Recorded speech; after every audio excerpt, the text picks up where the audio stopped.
नमस्कार दोस्तों, हिंदी साहित्य की महत्वपूर्ण प्रश्नोत्तरी में आपका स्वागत है। इस प्रश्नोत्तरी में छायावाद से संबंधित 50% पहले डाल दिए गए थे, 25% और आज इम्पोर्टेंट लेके आए हैं। आज का हमारा पहला सवाल है, निम्नलिखित में से छायावाद का अर्थ और ग्रहणकर्ता विद्वान सुमेलित नहीं है। तो इसका सही उत्तर हो जाएगा ग।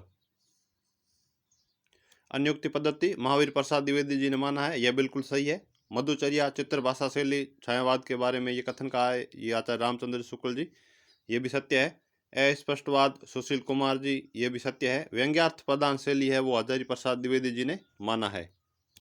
सवाल नंबर 2, मेरी समझ में नई शैली में भाव नहीं भावों की छाया पाई जाती थी जिन्हें पढ़कर हृदयंगम करने में पाठकों को कठिनाई होती थी। इस छायावादिता से ही मैंने छायावाद शब्द बनाया था। कथन किसका है? डॉक्टर नगेंद्र, राम कुमार वर्मा, मुकुटधर पांडे, सुशील कुमार। तो इसका सही उत्तर हो जाएगा ग, मुकुटधर पांडे। सवाल नंबर 3, सरस्वती पत्रिका में 1921 ईस्वी में प्रकाशित निबंध हिंदी में छायावाद के रचनाकार है। इंपॉर्टेंट सवाल है ये, तो इसका सही उत्तर हो जाएगा 3 नंबर सुशील कुमार। सवाल नंबर 4, ये भी इंपॉर्टेंट सवाल है। छायावाद तत्वत प्रकृति के बीच जीवन का उद्गीत है, उसका मूल सर्वात्मवाद है। कथन किसका है? महादेव वर्मा, सुमित्रानंदन पंत, भगवती चरण वर्मा, माखनलाल चतुर्वेदी। तो इसका सही उत्तर हो जाएगा क, महादेवी वर्मा।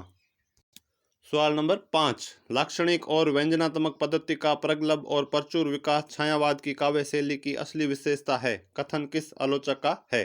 डॉक्टर नगेंद्र, आचार्य रामचंद्र शुक्ल, मुकुटधर पांडे, नामवर सिंह। तो इसका सही उत्तर हो जाएगा ख, आचार्य रामचंद्र शुक्ल। सवाल नंबर 6, जयशंकर प्रसाद की कौन सी रचना को श्रृंगारी विपल्लंग कहा जाता है? चित्राधार को, प्रेम पथिक को, आंसू को, उर्वशी को। तो इसका सही उत्तर हो जाएगा ग, आंसू को। यह 1925 ईस्वी के अंदर लिखी गई थी और इसको मानने वाले थे आचार्य रामचंद्र शुक्ल। सवाल नंबर 7 इंपॉर्टेंट सवाल है, लगभग हर परीक्षा के अंदर पूछा जाता है। कामायनी के सर्गों का सही क्रम है? कामायनी है वो जयशंकर प्रसाद जी की रचना है और इसका रचना काल 1935 ईस्वी है और इसके अंदर सर्गों की संख्या है वो 15 है। तो इसका सही उत्तर हो जाएगा ख। सबसे पहले है चिंता, आशा, श्रद्धा, काम, वासना, लज्जा, कर्म, ईश्वरिया, ईड़ा, सौपन, संघर्ष, निर्वेद, दर्शन, रहस्य, आनंद। यह इनका क्रम काफी बार परीक्षाओं के अंदर पूछा जाता है। सवाल नंबर 8, संगीत को काव्य और काव्य को संगीत के निकट लाने का सबसे अधिक प्रयास निराला जी ने किया। कथन किस आलोचक का है? रामस्वरूप चतुर्वेदी, डॉक्टर बच्चन सिंह, आचार्य रामचंद्र शुक्ल, डॉक्टर राम कुमार वर्मा। तो इसका सही उत्तर हो जाएगा ग, आचार्य रामचंद्र शुक्ल। सवाल नंबर 9, हिंदी में मार्शलवाद के प्रवर्तक माने जाते हैं? हरिवंश राय बच्चन, नरेंद्र शर्मा, हरिकृष्ण प्रेमी, रामेश्वर शुक्ल, अंचल। तो इसका सही उत्तर हो जाएगा ग, रामेश्वर शुक्ल, अंचल। सवाल नंबर 10, महादेव वर्मा द्वारा साहित्यकार संसद की स्थापना कब की गई? सन 1930 ईस्वी में, 1935 ईस्वी में, 1946 ईस्वी में और 1944 ईस्वी में। तो इसका सही उत्तर हो जाएगा घ, 1944 ईस्वी में। यह महिलाओं से संबंधित संस्था थी। सवाल नंबर 11 है, शब्द शिल्पी किस कवि को कहा जाता है? सूर्यकांत त्रिपाठी निराला, जयशंकर प्रसाद, सुमित्रानंदन पंत, मैथिलीशरण गुप्त। तो इसका सही उत्तर हो जाएगा ग, सुमित्रानंदन पंत। सवाल नंबर 12 है, हिंदी के विशाल मंदिर की वीणा पाणी किन्हें कहा जाता है? महादेव वर्मा, उषा प्रियमदा, मैत्रेयी पुष्पा, कृष्णा शोभती। तो इसका सही उत्तर हो जाएगा 1 नंबर महादेवी वर्मा। सवाल नंबर 13 है, जयशंकर प्रसाद कृत वह ग्रंथ जो ब्रजभाषा से खड़ी बोली में रूपांतरित किया गया है? आंसू, प्रेम पथिक, झरना, लहर। तो इसका सही उत्तर हो जाएगा प्रेम पथिक। सवाल नंबर 14 है, सरोज स्मृति में सरोज कौन है? निराला की पत्नी, निराला की प्रेमिका, निराला की माता, निराला की पुत्री। तो इसका सही उत्तर हो जाएगा 4 नंबर निराला की पुत्री। सवाल नंबर 15, निराला की जूही की कली कविता को किस पत्रिका ने अस्वीकृत कर दिया था? सरस्वती, प्रभा, चांद, इंदु। तो इसका सही उत्तर हो जाएगा 1 नंबर सरस्वती पत्रिका। सवाल नंबर 16, राम की शक्ति पूजा कथानक किस प्रतीक रूप में घोषित करता है? यह निराला जी की रचना है। इसके अंदर निराला जी ने राम के माध्यम से अपनी पीड़ा को व्यक्त किया है। इस रचना के अंदर राम की रावण पर विजय, देव की दानव पर विजय, मानव की शक्ति पर विजय, सत्य की असत्य पर विजय। तो इसका सही अर्थ हो जाएगा 4 नंबर, सत्य की असत्य पर विजय। सवाल नंबर 17 इंपॉर्टेंट सवाल है ये, नेट के अंदर काफ़ी बार ये पंक्ति पूछी जाती है।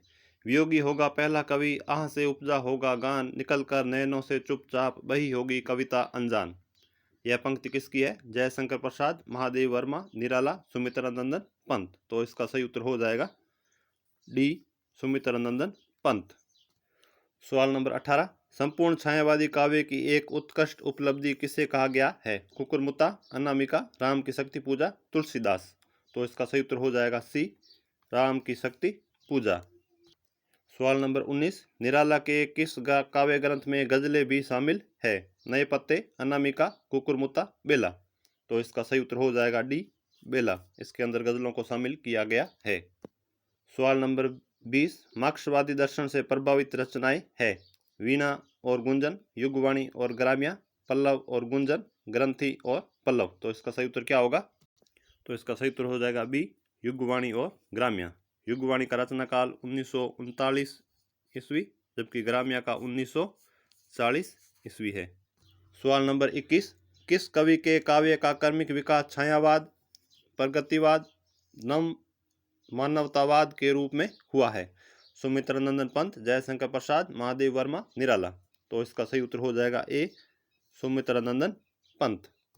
सवाल नंबर 22 निराला जी का अंतिम काव्य ग्रंथ जो उनकी मृत्यु के उपरांत 1969 ईस्वी में प्रकाशित हुआ? अनिमा, गीतिका, बेला, सांध्य कांकली। तो इसका सही उत्तर हो जाएगा डी, सांध्य कांकली है वो इनकी रचना है, वो मृत्यु के बाद में प्रकाशित हुई थी। सवाल नंबर 23 यह भी महत्वपूर्ण सवाल है। कामायनी में श्रद्धा किसका प्रतीक है? मन का, बुद्धि का, हृदय का, इनमें से कोई नहीं। तो इसका सही उत्तर हो जाएगा सी, हृदय का। मन का है वो प्रतीक मनु है, बुद्धि का है वो ईड़ा है, कुमार है वो मानव का प्रतीक है। ये प्रतीक लगभग परीक्षा के अंदर पूछा जाता है। सवाल नंबर 24 हिंदी का प्रथम गीति नाट्य है? करुणालय, प्रेम प्रतीक, अंधा युग, अशोक की चिंता। तो इसका सही उत्तर हो जाएगा ए, करुणालय। यह जयशंकर प्रसाद जी का गीति नाट्य है। सवाल नंबर 25 लहर में संकलित सबसे लंबी कविता कौन सी है? अशोक की चिंता, शेर सिंह का शस्त्र संपन्न, पेशोला की प्रतिध्वनि, प्रलय की छाया। तो इसका सही उत्तर हो जाएगा डी, प्रलय की छाया। ये थे आज के हमारे 25 छायावाद से संबंधित महत्वपूर्ण प्रश्न। तो अब कुल प्रश्नों की संख्या हो गई है 75, 3 वीडियो के माध्यम से। अगर आपको अच्छे लगे तो लाइक शेयर कमेंट जरूर कीजिएगा। अगर आपने चैनल को सब्सक्राइब नहीं किया है तो चैनल को सब्सक्राइब कर ले। धन्यवाद। जय हिंद।